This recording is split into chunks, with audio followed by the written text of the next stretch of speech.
Hello. Um, I'm going to get started. As usual, I'm just going to let this play for a couple minutes until we get to 12:30. So feel free to hang out for a couple minutes. I'm just making sure everything is going to work. I'm going to hide my screen here and let you see this wonderful starting soon screen. I'll be back in about 4 minutes or so. So if you are just watching this not live, feel free to just skip ahead till then. Okay. Maybe.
So there seems to be a bit of a problem here. I apologize. I'm not going to start probably on time, unfortunately.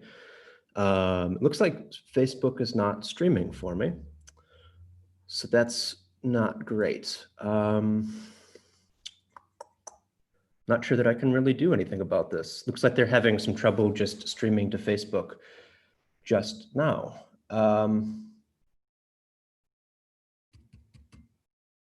So I'm not really sure how to handle this, but what I'm going to do is I'm just going to do a quick post there saying, unfortunately, we can't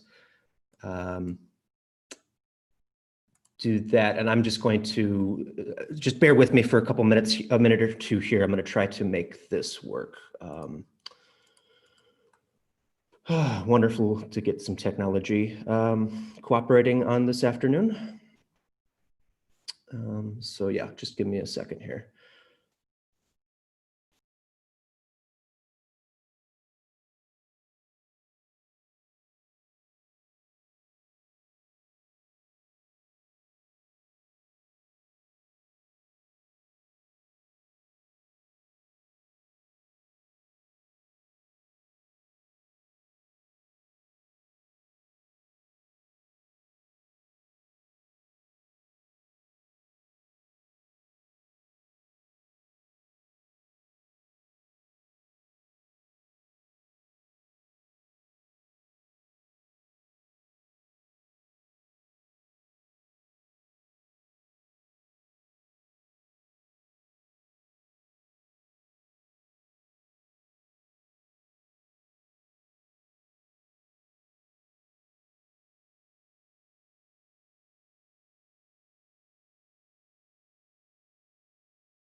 Okay, so again, I apologize for that. Hopefully there's still some people here on the YouTube here side of things.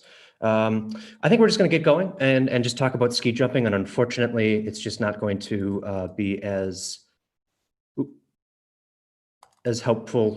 Facebook is not cooperating for us, but I think we'll do okay. We'll at least get through this, and I can share this history with you. So a little bit late in here, but my name is Ben Clark, and I'm the archivist historian here at the Marathon County Historical Society. And I'm going to be. I have the pleasure this afternoon of telling you about ski jumping, which is a really interesting story.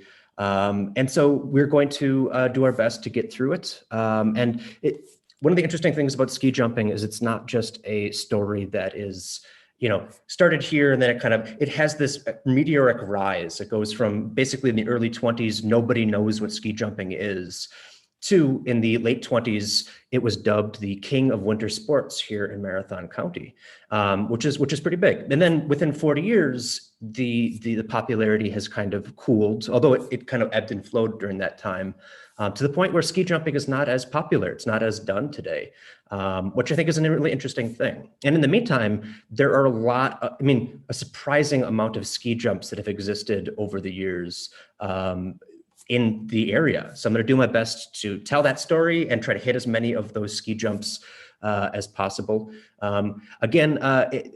Unfortunately, I know YouTube's a little harder to comment on than Facebook is for some people.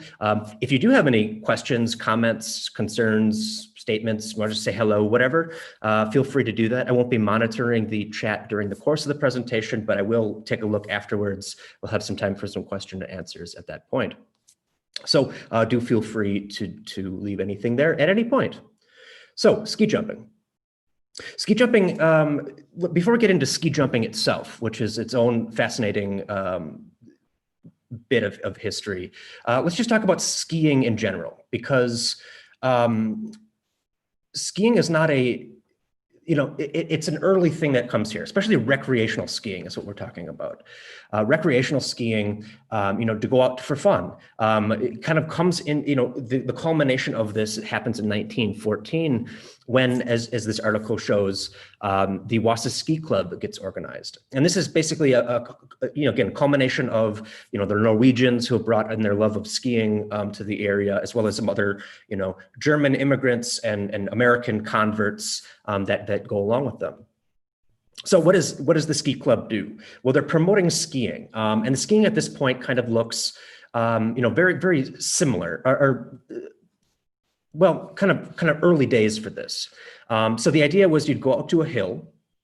In this case, they wouldn't go to like Rib Mountain. That would be a little too far away from Wasa. It'd be a little too big for what they're looking to do. But instead, what they would do is they would look at Sloan's Hill was the popular place to go.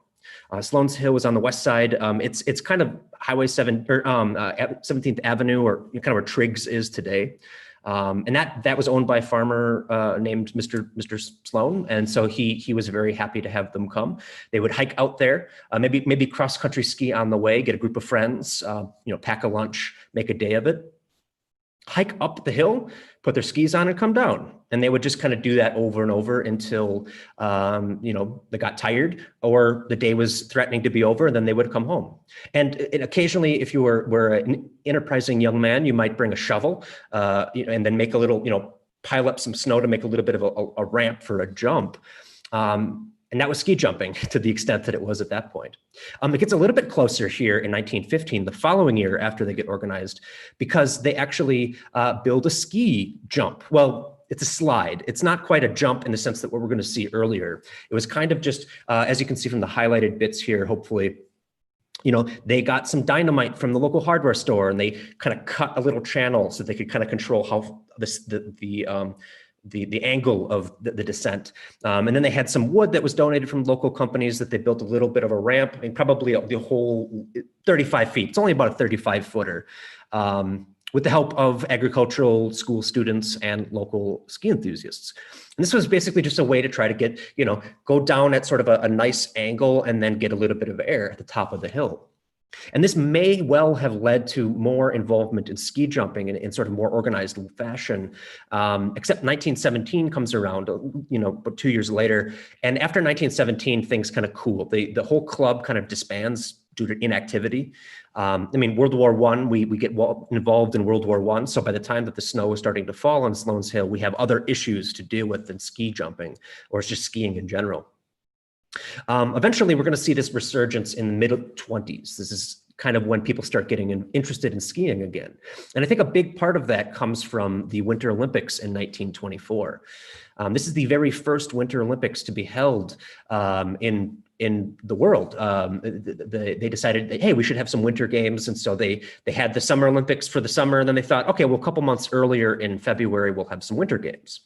And as you can see, I think it's not that hard for anyone these days. And if you're anything like me, you've probably turned on the television and watched some of the Olympic Games at some point and found yourself strangely interested and compelled to watch 2 hours of badminton or speed skating, or, some of the little sports that you probably never think about or have much knowledge, maybe never have played or seen before. But the way that it's presented is very compelling, and it puts the best foot forward for these things.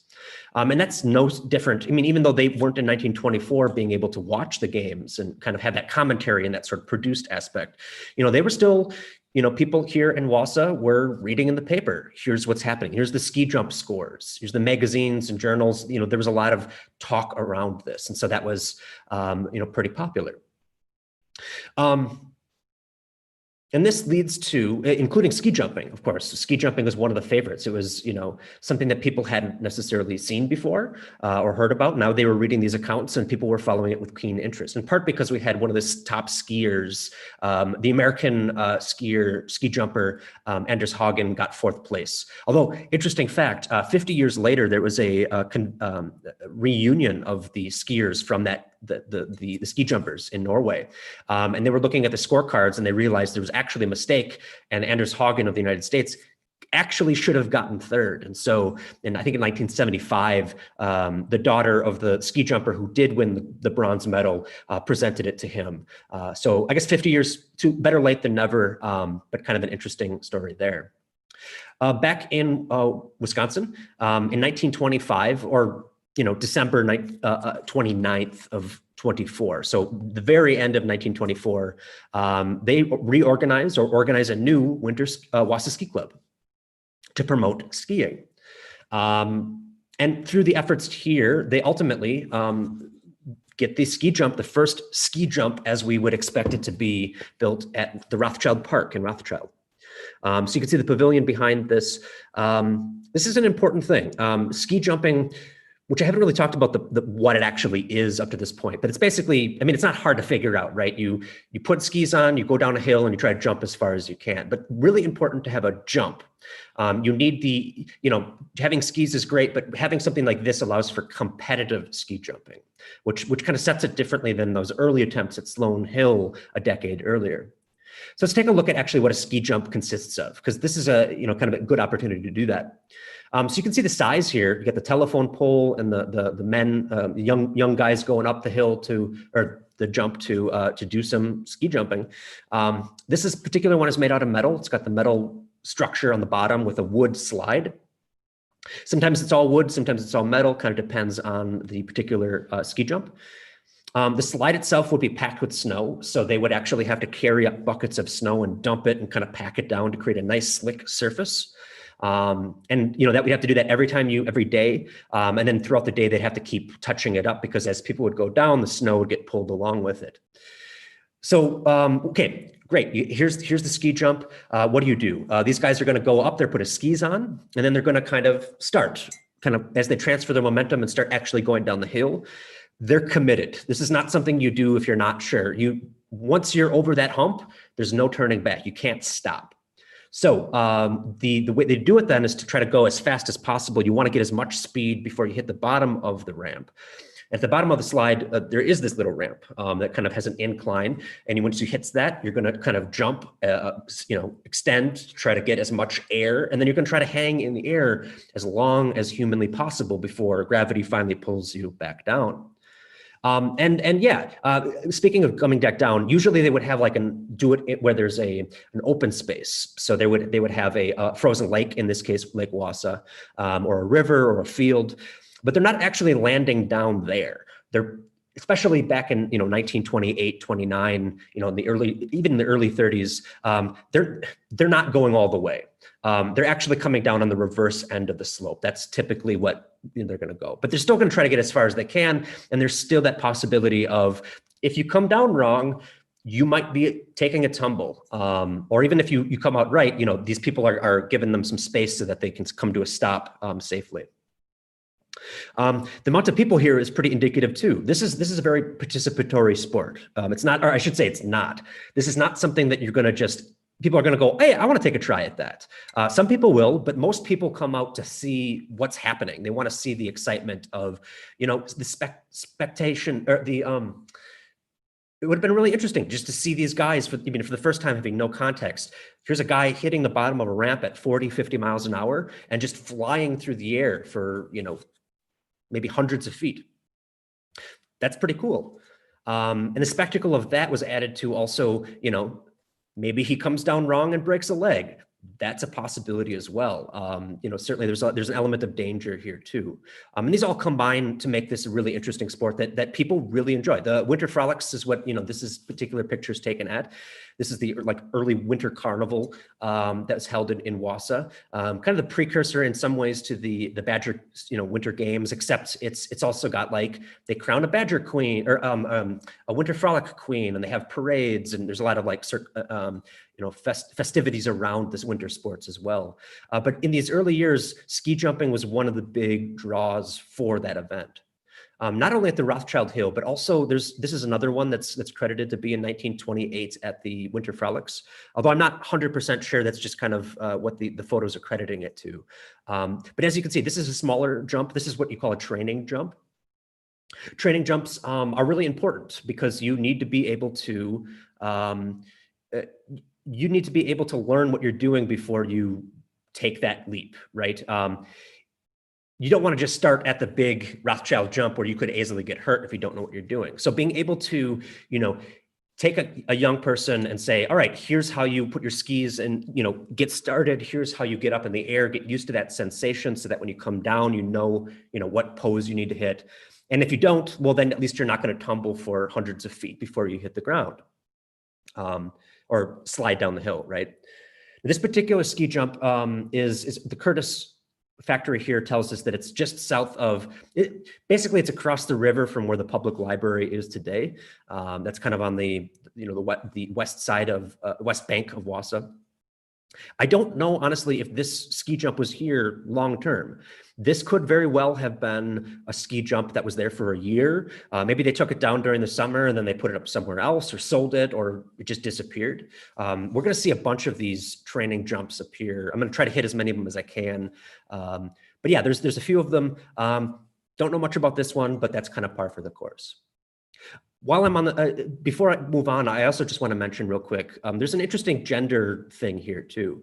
In the Winter Frolics of like 1929, for example, the Winter Frolic Queen, the one that, that won the pageant, she was said to be an avid skier and actually did go on the ski jumps. She was kind of remarked at her bravery for doing that. But that's not typical, even though skiing is kind of interesting because in general, skiing is pretty inclusive in terms of, boys and girls, men and women can ski together, maybe a little separate here and there, but you know what, it's close. Yeah, that's not always the case though. Because, especially in these early years, the 1920s, we still, think about where we are. Women have been voting for less than a decade at this point. There's still that idea that maybe women should probably be in the home and shouldn't be out in the public. We should need to protect women as men. And ski jumping is pretty dangerous. So maybe we don't want to encourage that. And that's not something that just stays in the 20s. So here's a fun thing. Can you picture in your mind a date that you think that the first women participated in ski jumping at the Winter Olympics? What year did the Winter Olympics finally allow women to take part in this? Well, the answer to that question is actually 2014, which is probably a few decades later than what you'd expect. So that's kind of it's just kind of a wider thing. Just kind of worth noting. It is kind of a boys' club for that reason. Going forward, that's kind of, can take that for granted. Anyway, so 1929, 28, 27, we have these great winter frolics. We have these ski jumps that are amazing. You got this one at Rothschild. It allows people to understand and get a sense for, this is a ski jump. This is what this is. You read about it in the, here's the accounts from 1924 in the Winter Olympic Games. Here you can see it in person. Maybe not at the same level of competition, but you can see it.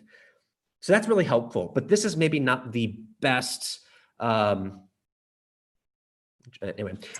best example of what we want to see long-term. And the Wausau Ski Club, which organizes all of this, even in 1927, they are looking at trying to find something more permanent. And that leads to 1929, they finished their own dedicated ski jump hill. And I should say, it's not just ski jumping, they also have some toboggan runs. Toboggans, kind of popular in the late 20s, kind of a trendy thing. But it also allows, again, from one be less specific to just ski jumpers to take part. So the location of this, we often call it the Stark Street Jump because it was located kind of in this region here, kind of east of Tom Field, between Stark Street here in the south and Wausau Avenue on the north. I don't exactly know 100% where it was in here or what orientation it was particularly, but I think that it went from the hill on the north and then they jumped south towards Stark Street. And Stark Street would have been the place that people would have gotten and parked. That's where you would go to get it, or to participate or to see the events. But interestingly enough, in the week leading up to its opening in 1929, the organizers asked the local school kids, "We want a name. What name? We have a competition to see who can come up with the best name for this hill." And the winner for this actually suggested a shortening of the Wassa Ski and Toboggan Hill to the Wa Ski Toe, first syllable of each. And that actually is what we know it as in the early 30s. This is the Wa Ski Toe Hill, which is a very 1930s, late 20s, early 30s sort of mentality of like, how do we name something? We'll just take a bunch of syllables and push them together. But I think by the end of the 30s, it kind of has stopped being known as that. By 1937, maybe the interest in ski jumping has waned a little bit. And we know this because the ski jump, the iron structure that actually on top of the hill there, that was actually disassembled and sold. And I think it went up north somewhere, maybe Eagle River. I'm not 100% where that went, but that's actually kind of common. Sometimes ski jumps get bought and sold and moved around. That being said, even after 1937, there was ski jumping at Stark Street. As you can see by this thing here, this is a poster for the Atomic Ski Club, which was a sort of kids, juvenile ski enthusiast jumping club. Daryl Hoblitz was the ski jumper. He was actually I think he's just got into high school around this time. And he actually left a scrapbook of his exploits ski jumping with his friends to us, which is kind of how I got started researching all of this. So this is him and his friends, and they're having it at the Stark Street Jump in 1949. So clearly that by some point in the 40s, they actually built another structure. Maybe they brought one back, but it wouldn't have been like a big prestige jump. This is not something that people are going to come from all around for. In fact, this might be sort of an intermediate training jump along with the Parcherville jump. There's also one in Parcherville. Again, I don't know exactly where this was. The only picture that I can find of it, and it's not super descriptive because it's all kind of whited out around it. But there was a training jump as well. But for Daryl and his friends, they would go to Wisconsin Rapids or Iola, where they had actual decent jumps, and that's where they would compete. But that was about to change because in 1949, Brokaw gets its ski jump, which is, I don't know what the most popular ski jump that people still remember, but this is probably it. People still will occasionally remember, hey, yeah, ski jumping. I remember there was one in Brokaw.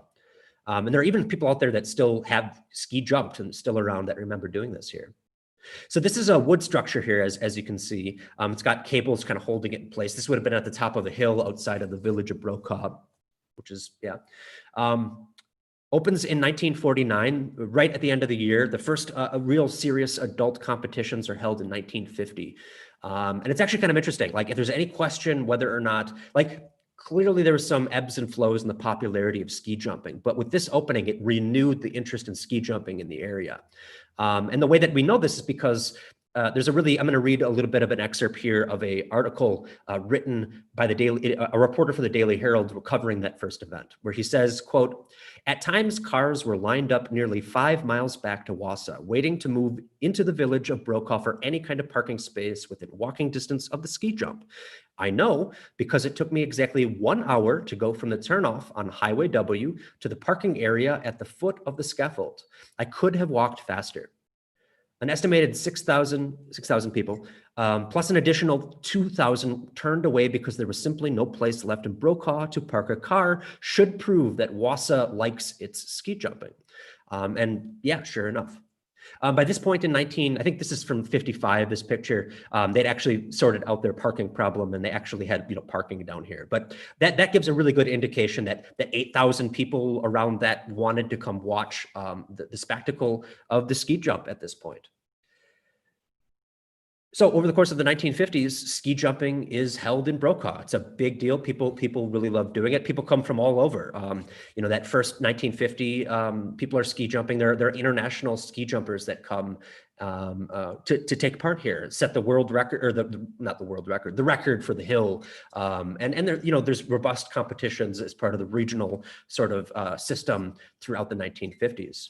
In 1951, the organization that takes over running the ski jumping here is the Valley Winter Sports Club, which gets started in 1951. They take over the Brokaw Jump. They're going to also build an intermediate jump. So there's going to be two kind of jumps, one slightly bigger than the other one. And they also run the Hammond Park ski jump, which is another one that people will kind of remember. This is a later, the training jump from the 50s. So you can see Hammond Park. Well, maybe you can't identify this as Hammond Park, but that is Hammond Park behind them on the sort of plateau. And then they would be jumping again onto the frozen Wisconsin River, which is a nice place to do that. I will say also Sloan's Hill also had a hill at some point. I think it was a training jump, but it might have also been sort of an intermediate jump. And that may have gotten moved at some point to certainly not a big draw like Brokaw was. So in Brokaw, again, over the 50s, it's a paper mill town for sure, through and through, but the ski jumps become a big part of the identity of the people living there. It's literally part of the landscape. There they up on the hill. That's where they are. This lasts until about 1960.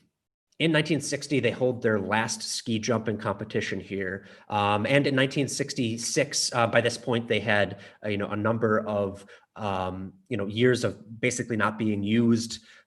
There's some wind damage. They cut the cords. They just kind of write it off. The Brokaw jump finally comes down. I don't know if they pulled it down or they just let the wind and gravity pull it down. I did at one point, but it's just occurring to me in the moment. But either way, 1966, that means that for the first time in 40 years, there was no ski jump and no ski jumping scene here in Marathon County. So I guess the next question is why? Why is there no ski jumping in Marathon County at this point? Which is a valid question. There's a couple of reasons for this, I would argue. So on one hand, there's a weird, interesting idiosyncrasy with ski jumping that is kind of interesting to talk about. Ski jumping is a sport whereby the metric by which you win, how far you can go, varies depending on what hill you're going to go.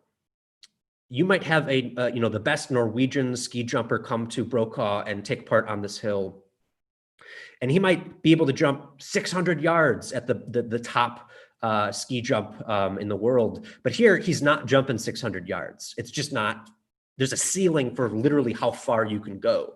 Now, he could approach that ceiling more readily than most average person would, but no one is expecting a world record to be set in Brokaw or Rothschild or the Stark Street jump or anywhere, any of the ones we talked about. It's just not that likely. Now, when they started in 1950, they were still getting up there. They were still very impressive. But as time goes on, as you don't have that impetus, as people aren't really interested in coming and watching the best of the best compete, if you don't have that level of competition, then people aren't going to be inspired to start ski jumping. And if you don't have that community around ski jumping, it's not likely to develop a scene that's going to continue supporting it. For example, Eau Claire, this is a ski jump, the Silver Mines Hill. You can still jump on it today. And it was built, so I think it was built a few decades before it got, it's one of these jumps that gets moved from place to place. I think it was in Indiana for a little bit, and then it moved, eventually in 1969, they moved it to Eau Claire. And this is still, like I said, that's what is that? 3 years after the Brokaw jump comes down, they build this one here. Clearly, there's a support network here of people who want to go skiing. They want to go do ski jumping here.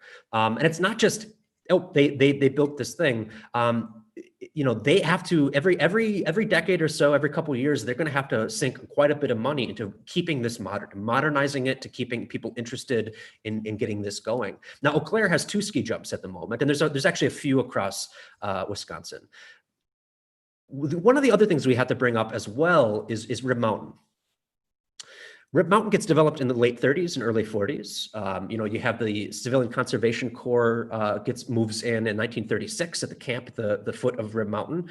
And they're going to build the chalet and do a lot of work there. And over the course of the end of the 30s and early 40s, there's going to be a world-class ski hill here, and not ski jumping. It's a kind of different version of it. It's downhill skiing, right? Downhill skiing is a lot more inclusive. Everybody can, because you don't have to just start at the double black diamond run. You can start at the bunny hill, and that's fine. You can take your own pace. You can, there's a lot more flexibility there. And you're not going to break, the likelihood that you're going to break your leg because you don't know what you're doing. I mean, it's still possible, but it's not as likely. And if, let's say, Eau Claire had a rib mountain right outside the city limits, maybe they would not be having the likely, I mean, I don't want to blame Rib Mountain for the death of ski jumping, because that's not fair. Promoting skiing is going to promote skiing. And I think arguably the people that are skiing in the 1930s and 40s kind of helped to rejuvenate it in the late 40s and create the Brokaw jump in the 50s. But it's undeniable that the likelihood that, if you can go downhill skiing at Rib Mountain, maybe it's not as exciting. You don't have to get your fix for exciting skiing by doing ski jumping. And so maybe that's why Iola and Eau Claire and these other cities still have an active scene.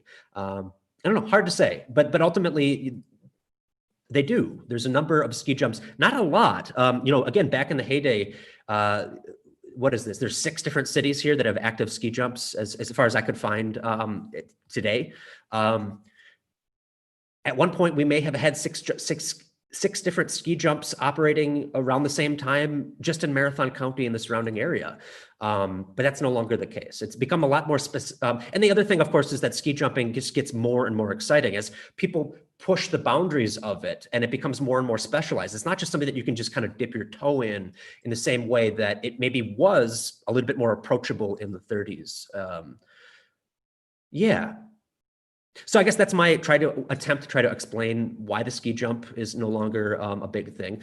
It was for its time. Obviously today it's no longer the king of winter sports, but it was for about 40 years. It was undeniably one of the most popular winter sporting events to go see and take part in, which I think is pretty remarkable.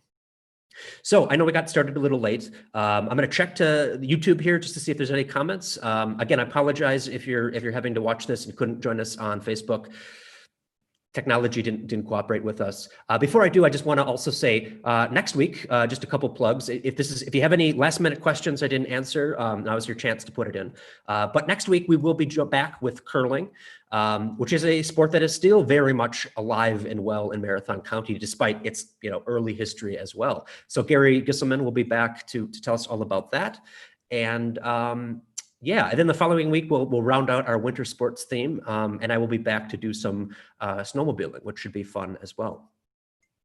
And also before I kind of end this here, this portion, just want to take a moment to say thanks to our sponsors. Compass Properties and Yankee Bookstore have been giving us the support, financial support, to allow us to do both these history chats and our larger History Speaks lecture series. It's thanks to them and our members and our donors that allow, give me the opportunity to spend a week putting together a presentation on ski jumping and share this history. So a big thanks to them for their support on that too. Okay, so with that, I'm going to go check the YouTube thing here. Okay, so it doesn't look like there's any comments. That's understandable. It's not the easiest platform to do. Again, I apologize if you were unable to watch this live. Hopefully by next week, Facebook it'll be working. But until then, have a wonderful week, and we will see you back next week for curling.